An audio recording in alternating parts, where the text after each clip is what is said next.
Chat, let me Absolutely. context. The BFSI sector has been a very crucial driver in the economic growth and the financial inclusion in India. It contributes to almost 10.6% to the Indian economy and employs more than 4.8 million people. As this financial sector increases, 65% of the companies plan to increase their workforce. The emphasis on talent acquisition and development has never been more critical. In this scenario, L&D has emerged as a pivotal element in modern BFSI hiring strategies. The sector's rapid evolution, driven by technological advancements and changing customer expectation, necessitates a workforce that is not only skilled, but also adaptable. To shed a lot of light on this particular area, we have Indrajeet Chatterjee, who has joined in. Just to give a brief about Indrajeet over here, he's a talent acquisition leader and has more than 2 decades of experience across the Big Four firms and the BFSI sector. His balanced experience across talent acquisition has enabled him to spearhead and develop talent strategies across the levels. He has been recognized for spearheading transformative TA initiatives across the organizations. Welcome, Indrajeet, to this fireside chat. Thanks, Anique. Thank you so much. Pleasure all mine for giving this opportunity. No, pleasure's all ours, Indrajeet. So let me first start this chat with a very basic question. How can L&D play a key factor in employee acquisition and retention?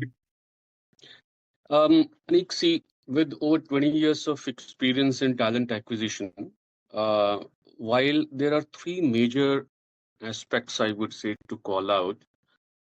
One is attraction, which is employer branding. Okay. Second is the offer that you have, as in the overall role, benefit, and brand that you offer. And the second part, and the third part is the transition from the raw level of individual talent to what the organization need.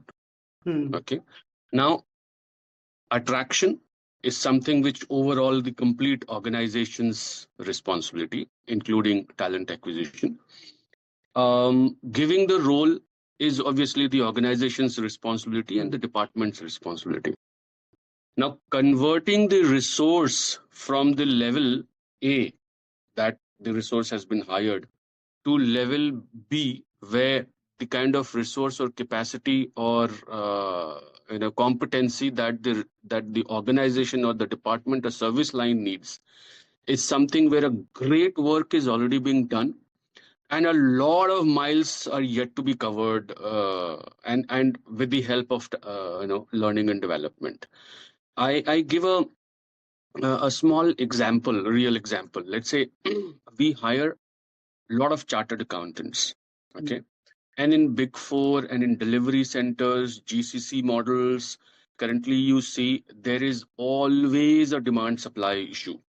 No matter how many CAs ICWI is kind of generate, or how many ACCAs come in the market twice in a season, or how many CPAs or CWA, CMA comes, there would always be a dearth of pool.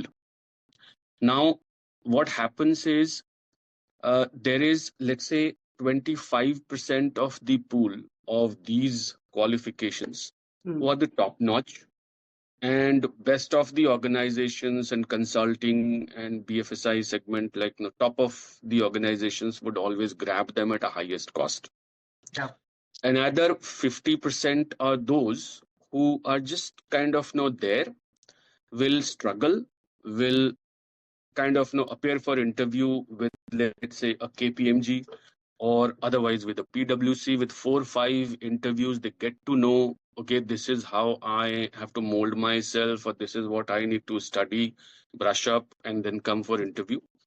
Those are also taken care of. They will also get their job without any intervention.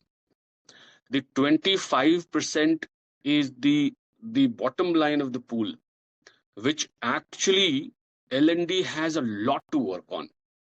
because that's the pool which is qualified, but none of the big four or like multinational or BCG or Bain are kind of touching because they're Yeah. not there. Hmm. Now, and most of the organizations now have realized it that BFSI is a sector where talent, one segment is available, another segment is available, but kind of no, uh, a bit shaky, not able to clear interview. And the last segment of 25 to 30% are the segment which organizations want to kind of hire. Reason being, they are cost effective. They don't bring their what you call demand on the table, Hmm. and they are ready to be hired at the cost that we or the budget that we have. But the only problem is they are currently at A and we want them to at B. Now, Hmm. this gap can be bridged by LND, and we have done that. I've done it in previous organization. We are doing it in KPMG as well. This learning, this train and hire model, which we are doing specifically in BFSI sector, because these are the qualified skill, which you generally um, um, get at a lower cost. Okay, Yeah. and you put them, and we have designed a proper training program with the help of L&D and business lines also. They go through a 15 days of a kind of crash course, Hmm. right? And we train them on the kind of subject matter. L&D kind of and completely run by L&D. L&D train them on subject matter with the help of obviously one domain expert. They train them on communication skill, executive presence, and within 15 days, and you will not believe, the output is 90%. These are the, because this 25% of the bucket is the people who want the job, and they will be grateful to you for a brand that they that we offer. But they are not trained right now, and they come for the interview for an organization like Bain, BCG, KPMG, or Big Four, and they falter because of executive presence, communication skills, and a bit of domain knowledge, which is very, very trainable in 15 days, 15 to 20 days, and 30 days.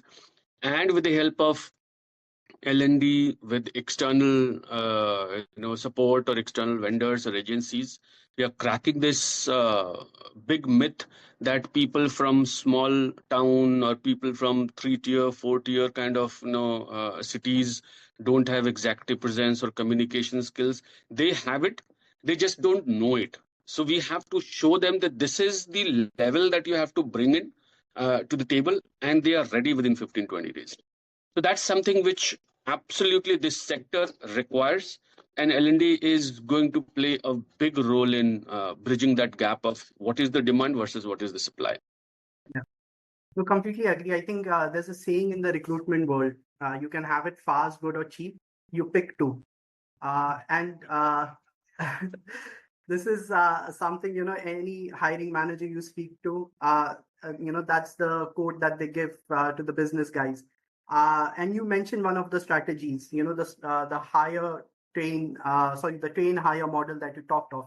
Are Yeah. there any other strategies that the L&D can bring to the table to, at least remove some of these trade-offs that hiring managers need to have across the three, lines that I talked of? See, there are so many things. Um, in fact, talent acquisition, leaders are also now understanding that there is a big support which they Hmm. were missing until now, which is L&D. I give you another example. Let's say one of the organizations I was just kind of I'm working currently on a project in terms of branding, and I was just looking at all different organizations, big organizations, and their websites and their kind of career page and all. One of the organizations have done brilliant job. Let's say, what do you generally see when you log into any organization's career page? Hmm. You'll see skill sets, right? You'll see domain, you'll say skill set, and then you'll also see the current positions, openings, level wise, business wise, vertical wise, right? And then if you're interested, you apply, go apply there. Uh, this particular organization goes further miles, and they say you are this, your qualification is this, you are interested in this domain. In this Mhm. domain, these are the positions which we are currently hiring. Now you want to apply there. Okay, fantastic. Would you mind giving a test in Mhm. the on and that's available there online, okay, free of cost, no registration, nothing. You just Mhm. put your name, mobile number, whatever basic details, and you apply, you give that test, aptitude test, some domain questions and all. And then the result is also instant. And the result comes and you say you have scored brilliant. We would want to hire you. Here is the detail for interview and everything. Oh, I'm so sorry. You are just borderline. You may need some further kind of brush up on Yeah. domain. Mhm. These are the two, three things where you have not scored well. Would you mind clicking here and go and do the the training? Modules, there are one, two, three, four, five modules, paid, unpaid, whatever you kind of know, that is separate. And that and that particular initiative is completely driven by L&D team. Now you Mhm. see, one, we, for that organization, it's a huge organization, okay, multinational. Now, up till now, that career page has been kind of garnering so much of clicks, so much of footprints, so many kind of visitors. They wanted to apply, they applied, they didn't apply, whatever. But Mhm. up till now, we had not been giving, or that organization had not been giving the idea saying you applied very good, but you're Mhm. not there. And since you're not there, I'm not leaving you. My L&D Mhm. team is taking you from where you stand to the door of my organization. I'm helping you. At least I'll bring you till the door, and here are the domain segments, here are the modules, and not a Mhm. detailed modules. Okay, I actually looked at one of the modules also. It's not huge, not detailed one, because obviously it costs a lot, Yeah. Yeah. Yeah. but a lot of training kind of a lot of training content modules had been created by L&D team there. At least if an individual, for example, let's say a fresher, if goes through those modules, at Mhm. least will definitely, if not competent, at least will be interested. For Yeah. the organization that he initially wanted to just kind of looked around and tried applying, then versus to the organization which is actually helping her or him Mhm. to bring the candidate to the door. And that's absolutely possible only because of L&D's support. Otherwise, talent acquisition or the other or the, let's say, employee branding team, Mhm. or markets team can continue selling the brand. Yeah. What if the brand is well sold? Okay, Mhm. the demand and supply is still there. The Yeah. problem is still there, right? I have sold my organization's brand very well, not 10 on 10, but the supply of the resource is still the problem, right? Mhm. The best of, and I'm not the only best organizations. There are they're empty. There are a lot of other organizations also. 100, a pool of 100 is being chased by 100 of organizations Mhm. now. And this particular initiative, I'm telling you, that organization is going to kind of solve the demand supply problem to much of an extent. And that's what, and there are so many initiatives. I mean, if L&D starts getting kind of properly used Mhm. for not just training but outside training, Yeah. Yeah. a lot can happen. Currently, I mean, I don't know, I mean, I'm not a L&D expert, but I think time has come that we should think of some other name and not just learning and development and beyond that. What about attraction? What about bridging the gap of outside the organization, demand supply? There are a lot of things that L&D can kind of improve.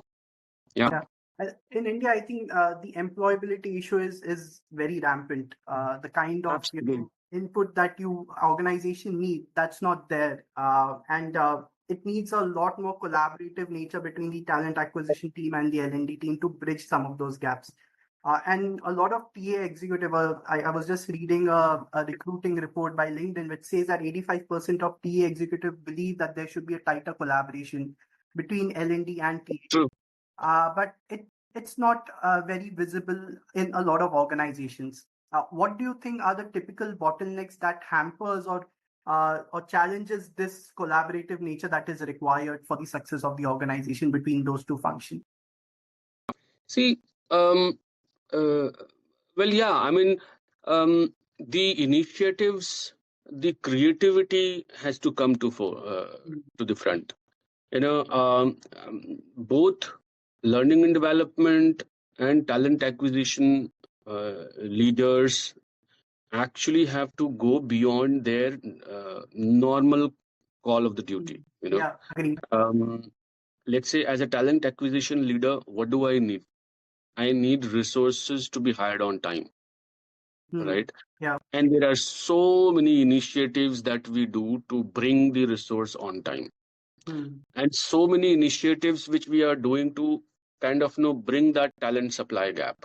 Hmm. you know and similarly, L&D team also, I since we've been interacting, so I know they are the best creative bunch and creative lot in the organization, as far as learning is concerned or Yeah. training is concerned. But the only thing is, possibly we have not, from TA side, we haven't thought that they can be leveraged. Hmm. And L&D leaders also would not have thought that it's okay. I think talent acquisition would also need a brain. Hmm. It's the collaboration is more important than anything else. And as we all know, I mean, Yeah. if you do something for 20 years, and if you kind of take a D route and think about something else, possibly new avenues come, new opportunities come, and new ideas also come. And that's why I the moment Kavita approached me for this topic, I said it's a fabulous kind of. I can completely relate to it, because gone are the competition has so become aggressive in talent acquisition and kind of attraction of talent, that uh, it is inevitable that departments, not just TA and L&D, but all the departments have to come together. I mean, we can talk a lot about what are the other departments within the organizations that can support talent acquisition in terms of branding and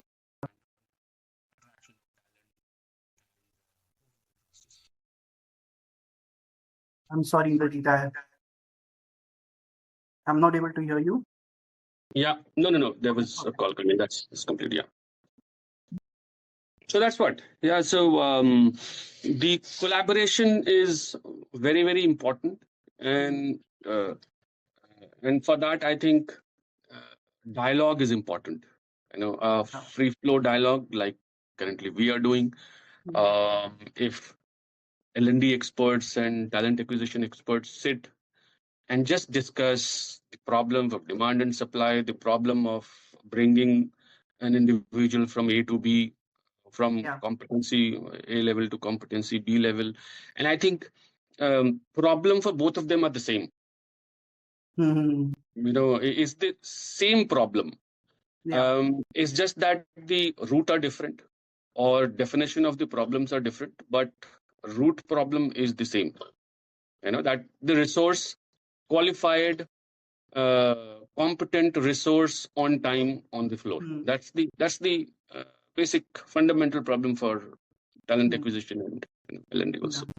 I just want to delve a little bit deeper in what you mentioned, the way that L&D looks at its role. Usually, the way that their success is measured is in terms of employee engagement, in terms of employee retention. That's how the impact of the L&D is usually measured across organization. Is there some other matrix that you should be kind of looking at, which will help improve the talent supply as well?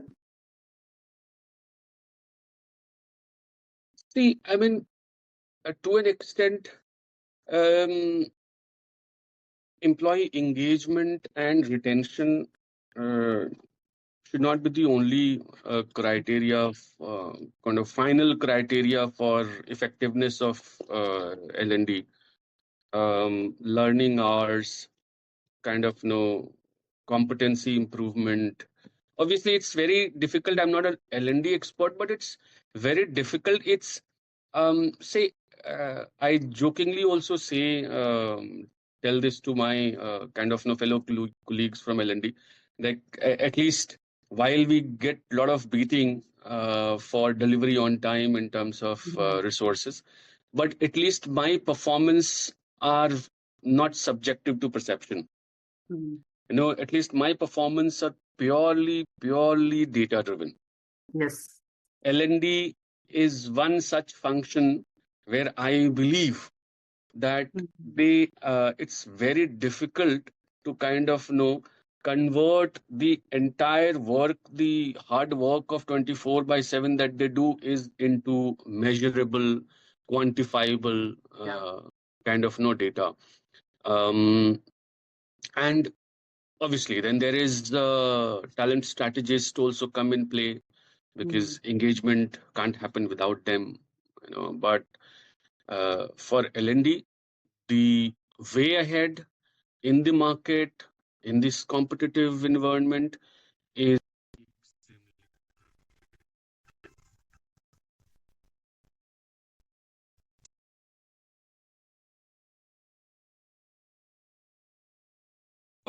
kind of ball game is all about shifting from um, normal day-to-day learning and development work or L&D work to being best of the kind of creative person. That's the whole idea. Obviously, as far as coming back to your question, as far as metrics are concerned, as from the from qualify to make it more quantifiable.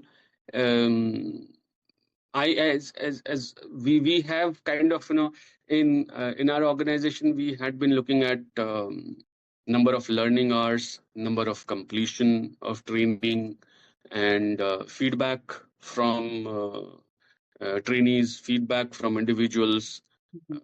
I mean, those should be engagement instead of retention. Retention, I don't think, should be the part of L&D scorecard, because it's currently people just leave job for another 25,000. So Exactly. it's very difficult. Yeah. I think, just taking a cue from the last sentence, people leave jobs even for like a, small increase in pay. You mentioned in one of your blogs that, these people are like Chirag ka dil, Jinn. You keep feeding their hunger for learning, else they will vanish. And that's a very beautiful quote, which I could, relate with, where L&D can play a huge role, in ensuring that, while engagement is there, but to some extent retention can also be kind of looked at from an L&D perspective, because what we are seeing right now is a lot of Gen Z entering the workforce, right? And they have very Yeah. expectations. Josh Bersin, he mentions in one of the reports that they expect the employer to help them keep them updated, else they will find another employer as well who can Absolutely do that. And that's where L&D kind of plays a very important role to help alleviate some of the challenges that talent acquisition leaders also face with regards to having good quality of talent. So this is where I shift my gears a little bit. I want to speak a lot on how organization can even build talent internally.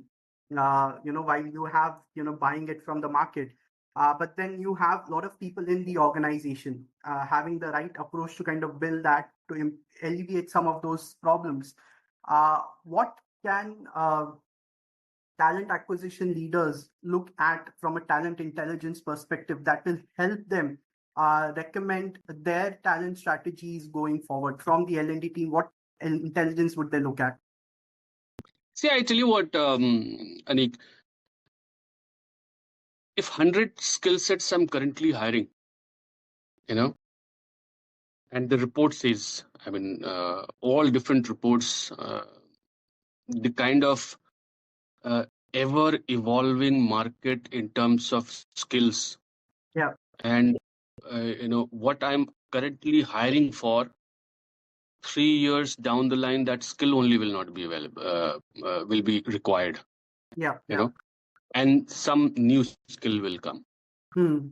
So point is that, am I my organization is strong enough to look forward in the future and see these are the skills for the future, Hmm. and let's rope in learning and development, let's Hmm. rope in creative people, let's rope in intelligence from the market, and start building that skill set from today onwards only. Hmm. Because the point is, no matter how much you pay and how much money you throw in the market, Hmm. the supply of the resources for future skills would always be in dearth. Yeah. You know, as such, like, um, the workforce, I mean, the current workforce are also being kind of replaced by artificial intelligence, generative AI, and kind of things like those. So as is, the problem is because of the AI. So any which way, you will not be able to hire future skill set at the pace that the skill itself is kind of developing or improving. It's very difficult. So it's only possible when you look at your current pool available in your organization and continue with their kind of development of skill sets. Yeah. Because hiring from outside, buying from outside is always getting very, very difficult. Not just costly, but time consuming, and as well because the supply is not there. Yeah. It's better that all the skill sets, let's say, for example, the chartered accountants that we hire in BFSI, for example.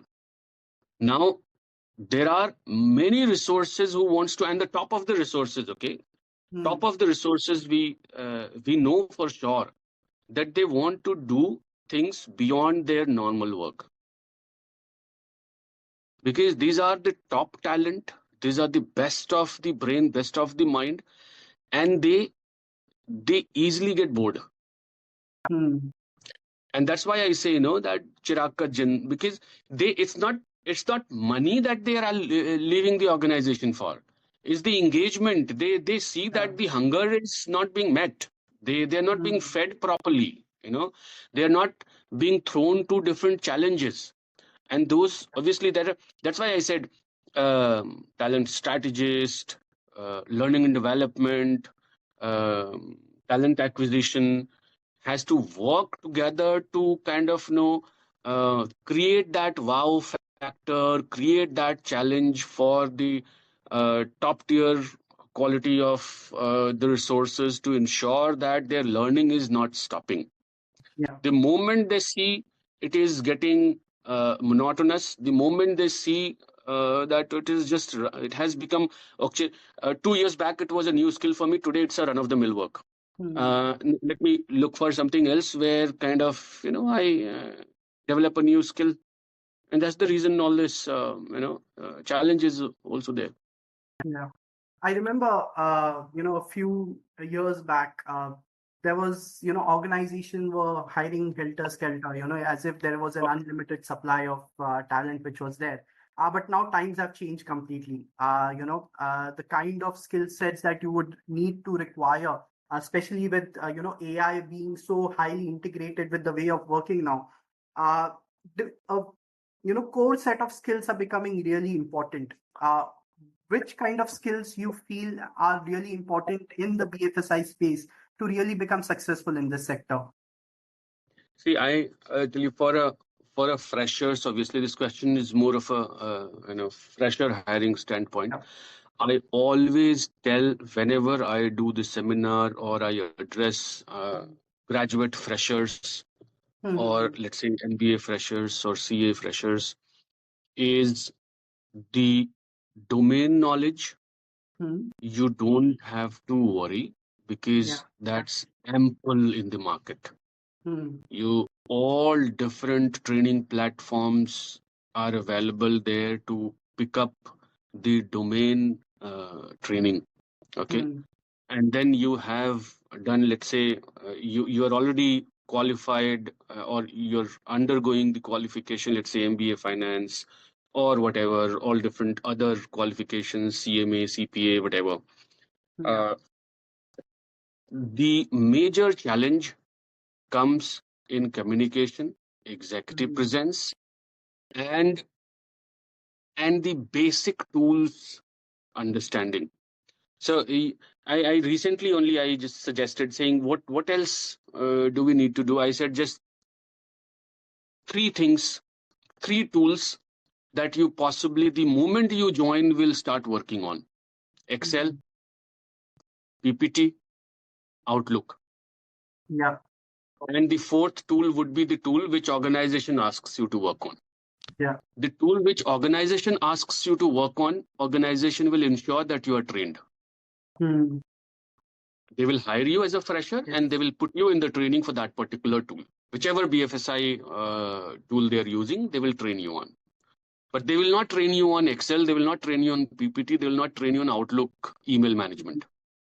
That is something which you have to go after learning or possibly immediately do it, because that's the, I mean, let's say the tool which organization gives you will work on that tool 35% of your time or 40% of your time. Another 60% of your time you're working on your emails, you're working on Excel, you're working on PPT. And if you have no understanding of that, or if you're not at expert level, then people will start creating perception about you, will start creating feedback about you, and that he's slow.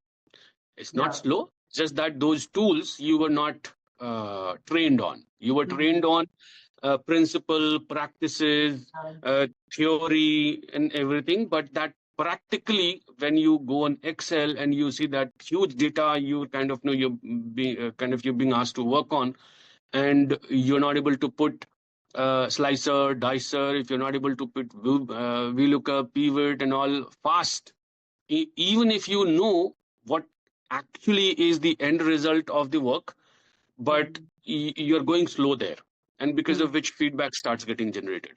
So it's equally important that the common tool which is generally every fresher starts working on immediately from day one, they should be trained on uh, even before the joining.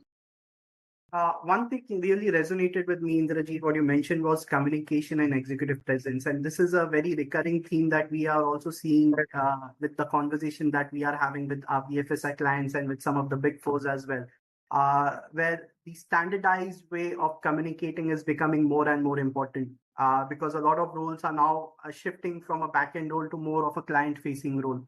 And that's where this particular skill set becomes really, really important over there. But since you mentioned more from an entry level guy who's just kind of joining the workforce, I just want to spend some time on lateral hires as well. Because what we are seeing is that some of these skill sets are kind of lacking with them as well. Are there any critical skill set that a lateral hire should have, especially if they're joining like a middle management or upper to senior management, which is like really, really important, which you feel is kind of missing as of now with some of the organizations in India? So, see, actually, as you rightly put, a lot of back-end job are now being converted into client-facing. Yes. I mean, obviously, there are different segments also which we can talk. But these people who joined as entry-level resource and they were into back-end work, Yeah.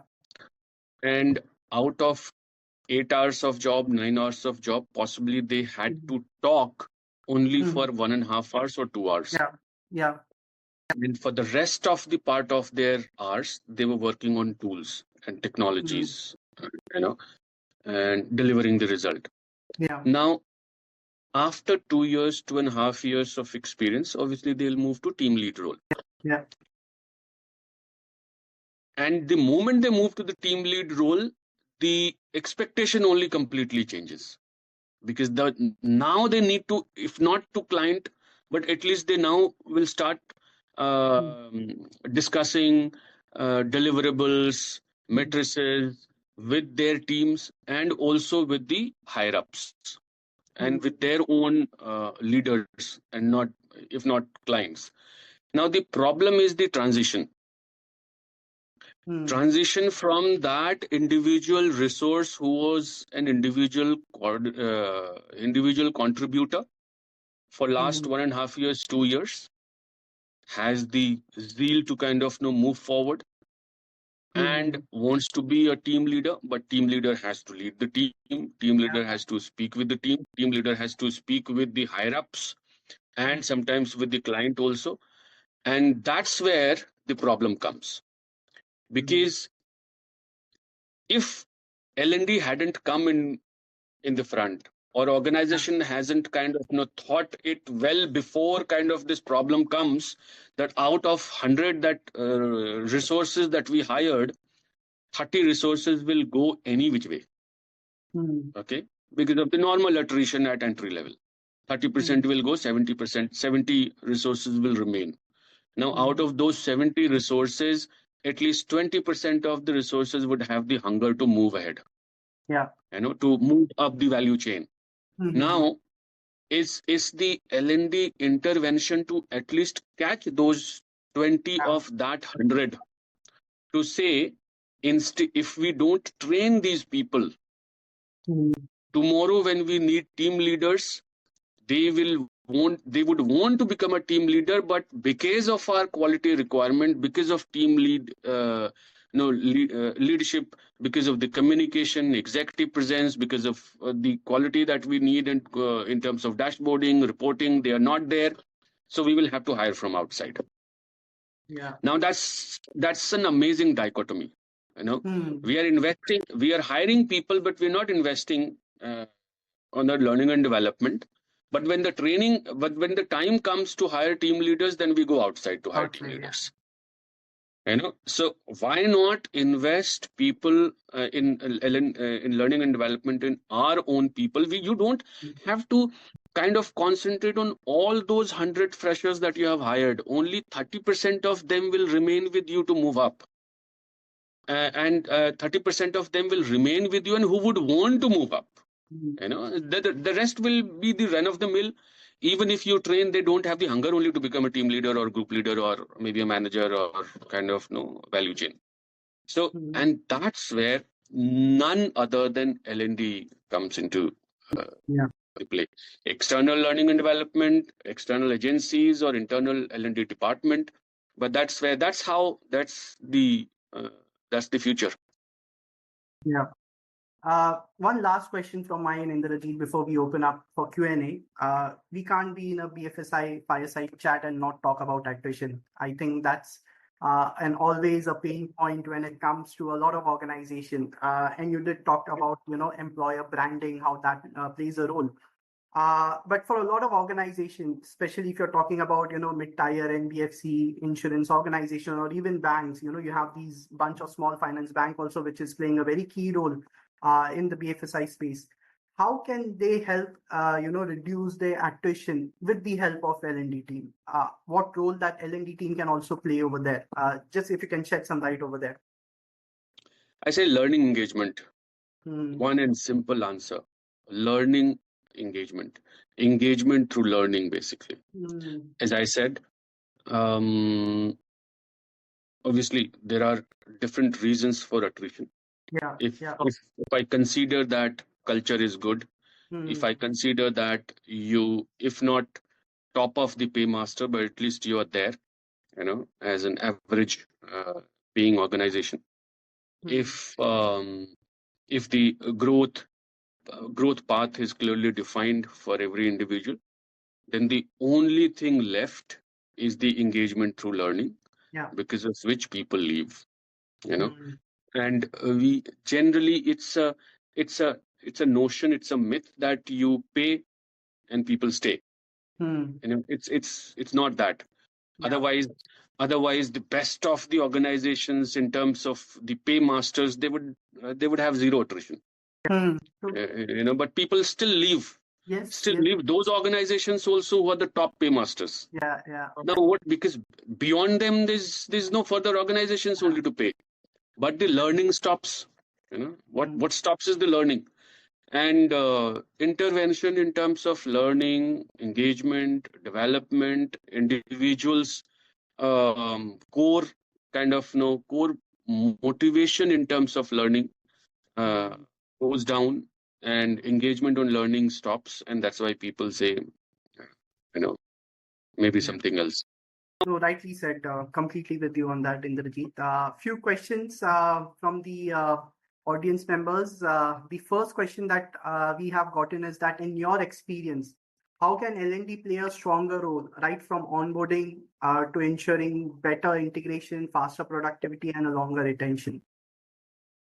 It's already happening. Best of the organizations, at least well-structured organizations, are already doing it. In my previous organization, I clearly remember the moment the offer was rolled out to freshers from college, L&D, along with onboarding, clearly had a complete engagement plan. Even 6 months before the fresher comes and join, because obviously campus hiring happens at least 6 months before their final examination.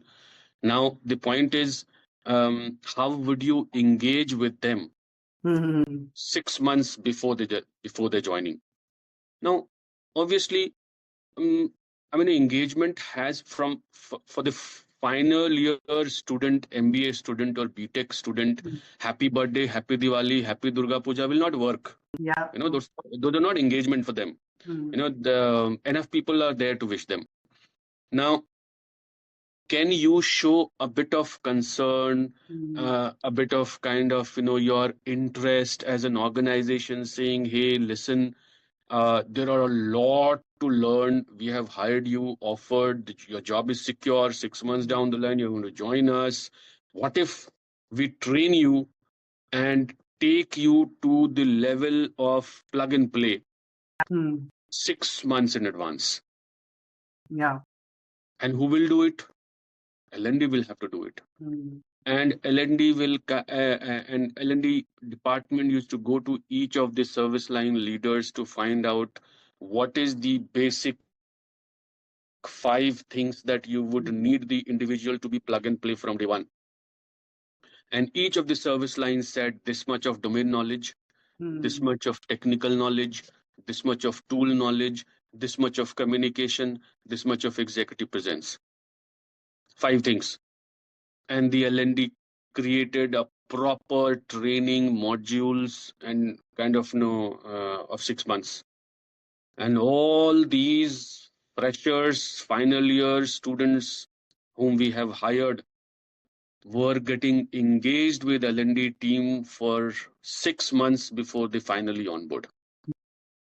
The result, we get a plug and play resource. Second, since they were already engaged and they started interacting with people from the organizations, they started feeling part of it already. And the excellent offer to join ratio. At a fresher level, where generally in BFSI specifically, offer to join ratio is maybe 60% to 65%. Now, if we do this kind of engagement at a fresher hiring level, at a campus hiring level, the joining percentage would go till 90% also. Why would somebody not join which the organization which has been speaking to them for last 6 months? Because even before joining only, they have become the part of the organization. Rightly said. I think, and a lot of organizations are doing that, especially on the hiring side. Absolutely. At least at a early career recruiting level, L&D has started being leveraged to a great extent. Yeah.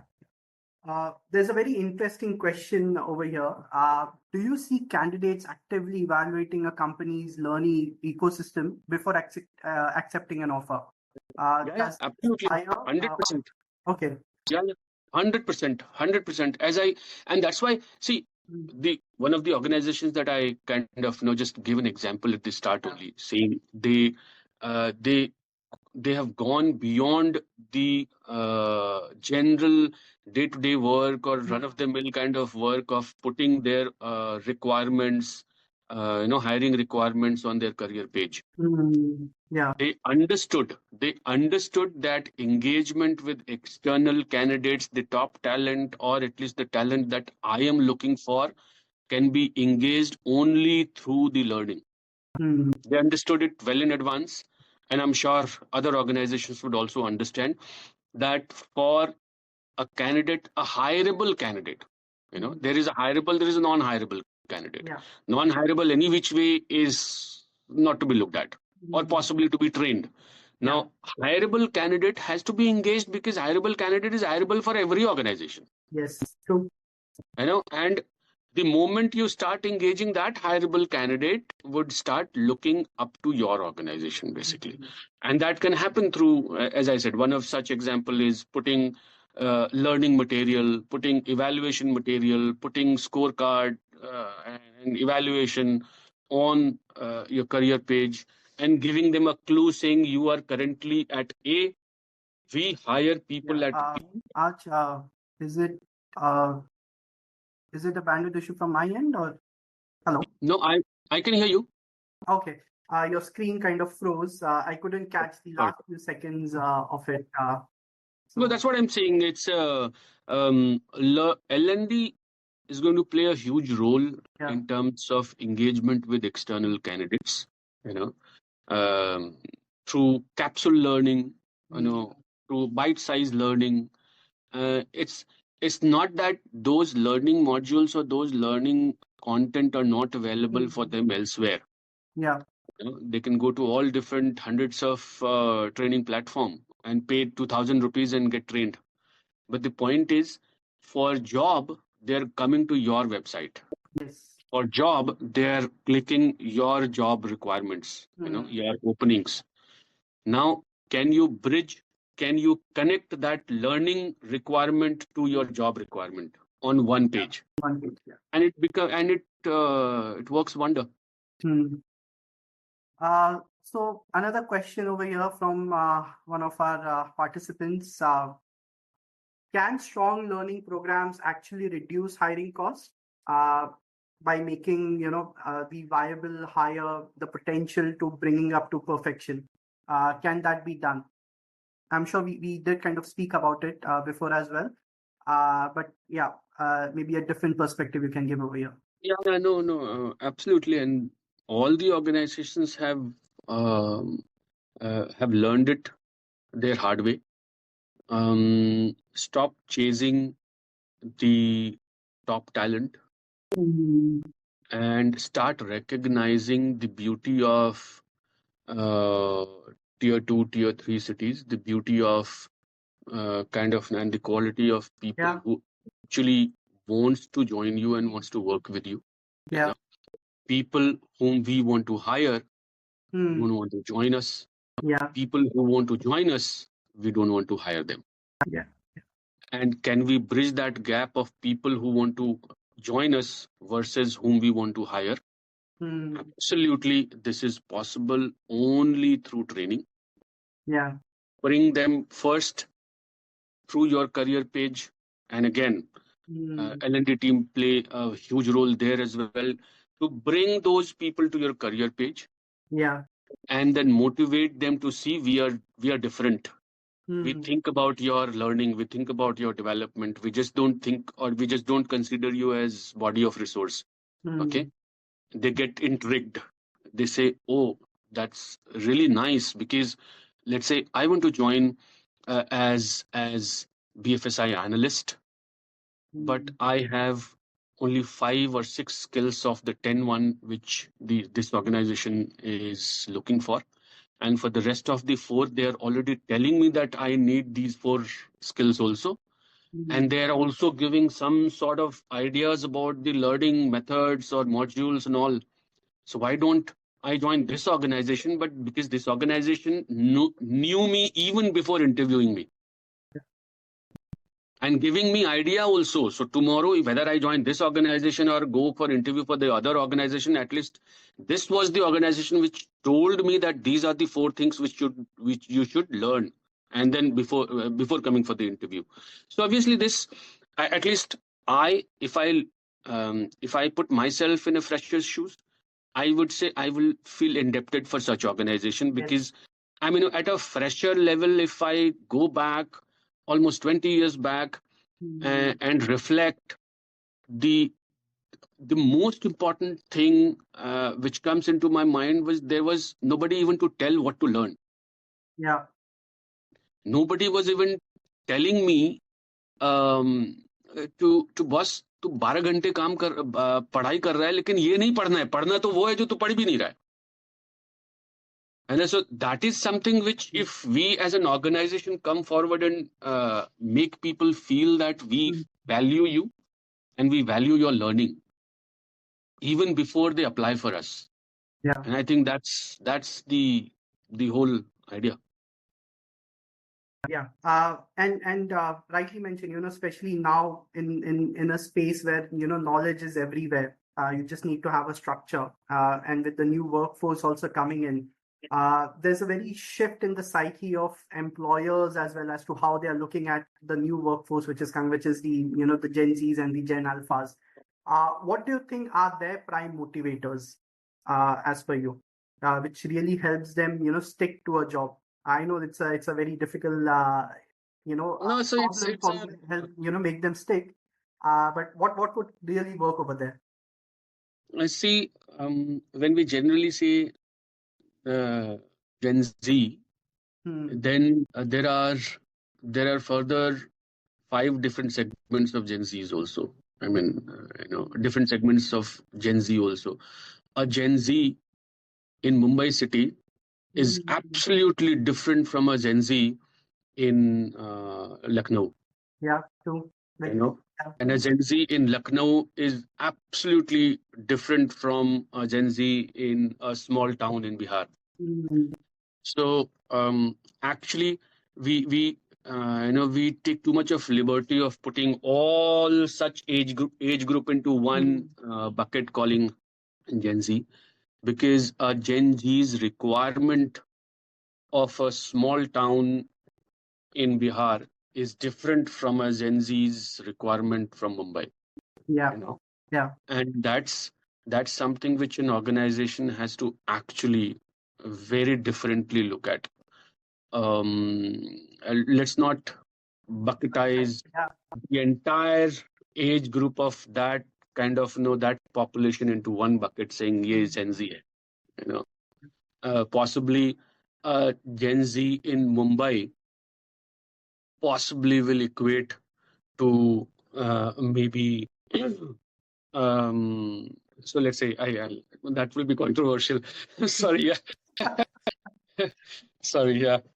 So That's right. it's a very interesting thought, certain biasness that I had in my mind. Like I always would bucketize Gen Zs into one single bucket, but it's a very different perspective that you gave, that, a Gen Z in Lucknow will have different motivators than a Gen Z in Mumbai or any of the tier 1 cities. Yeah, I think that's something that organization have to really look in, and, create strategies to kind of, keep them motivated depending on the kind of location and, the aspirations that they have. Yeah, I think that's the last question from our audience, Indrajeet. Let me just quickly sum up on, what we kind of spoke of. We first talk of some of the 3 major attributes for talent acquisition, which is attraction, the kind of offers that you give, the kind of transition that L&D can help, pulling up raw folks to, the competencies that you're looking at. There's, of course, a very big dearth of future skill sets in across the industry, and that's where L&D can play a very important role, which will alleviate some of the talent acquisition problems that we see, where there's a dearth of good talent coming in, attrition being at an all-time high in different sectors of BFSI as well. So they can play a very important role over there to kind of remove some of those gaps over there. Skill sets like Absolutely. communication, executive presence, I think that's becoming really more and more important. Before, organization would always focus more on the products and processes, but that's something that knowledge transfer can happen through different means, and organization will kind of spend over there. But the kind of communication that you have, the kind of presence that you bring to the table, that's becoming more and more important as we, shift more towards the customer facing roles. And of course, high potentials, how L&D can help retain these high potentials, the 20% of the workforce, which are really doing some amazing work. And just by improving their skill sets in certain areas, you can really kind of, ramp up the kind of work that they bring to the table. And of course, how learning engagement is becoming more and more important to, bring down attrition levels. I think that's something that the L&D teams who have, or L&D folks who have joined the as an audience member, they can kind of take some amazing insights from this, and how well integrated TA teams and L&D teams can kind of work together to ensure success of the organization.